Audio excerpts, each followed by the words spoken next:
Hello everyone, welcome to the BTC 509 tutorial. In this tutorial, I'll be showing you how you can design a primer.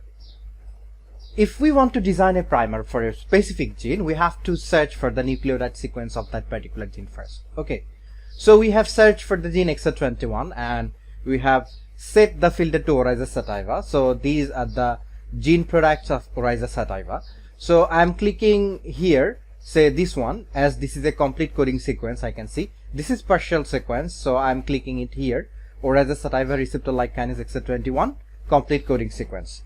So from this one you can see that we have this gene which is from base pair 1 to 3921, and we have coding sequence, 2 region coding sequence here. One will start from 1 to 2677 and another one will start from 3521 to 3921. Okay, that means we have 2 exons here, and within these 2 exons we have 1 intron. Okay, and if you see here, you see the exon is this is the first exon and this is the second exon for our case. And if you click the first exon, it will highlight the sequence area which is the first exon. If you click on the intron side, it will show you the intron area or the intron region, and if you again click the exon, then it will show you the second exon.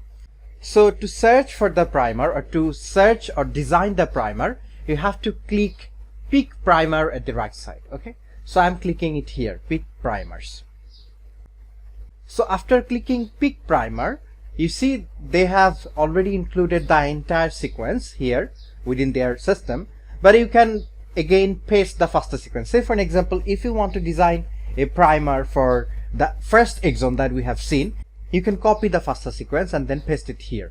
Also, you can do another thing, that is, say for an example, you want to design a primer where the sequence will be from 1 or to 500, or like the sequence will be from 100 to 500. Then you can set this as to this region. That means the forward primer will be designed from 1 to 500 sequence, and the reverse primer will be designed from, say for an example, from 900 to say 500.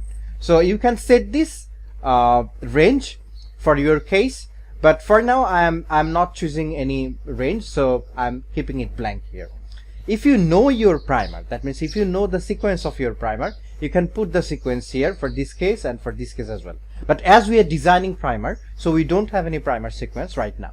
So you can set the PCR product size as well, but I'm advising you to keep the PCR product size from 70 to 1000. Okay, and we will get 10 results. So if you think that you will need 15 primers, or like if you need 5 primers only, then you can change this value always. Okay, and we can change the values for melting temperature and optimum temperature and maximum temperature as well.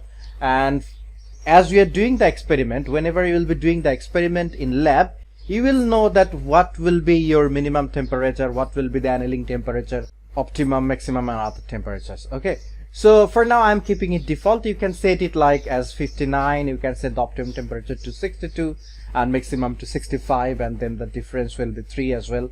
If you want your primer to design in its way that it will start doing the PCR from exon 1, and then we will have intron, and then it will finish its work to exon 2, then you have to click here, and then you have to click primer must span an exon-exon junction. Okay, but we are not doing that particular thing. We will be seeing the primer for the entire region, and remember, we are not going to design any primer for the intron region, and this server won't be generating any result for the intron region by default, and we'll be seeing that result shortly.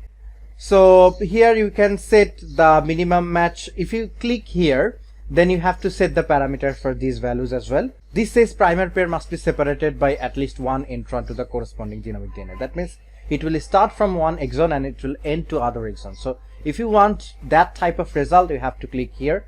But for now I am keeping it as it is. So for this case, if you know your organism name or code, then you can set it here. And then we have the amplicon size, maximum amplicon size is here 4000. So that's it. Now we have to click get primers.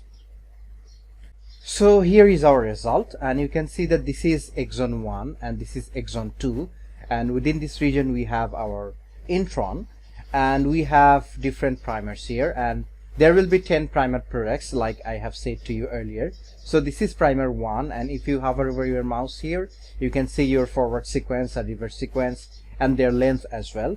And you can also have the information here in this case as well. So this is our forward primer for primer 1, this is our reverse primer, and the product length will be 685. That means the final product you are getting is 685.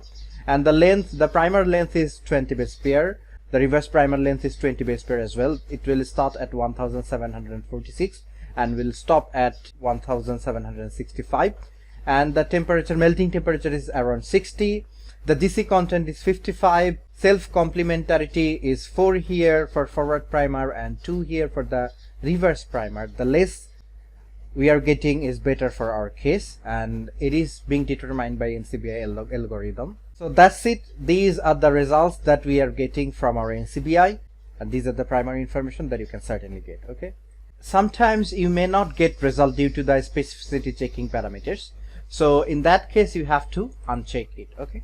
And then you have to click get primers.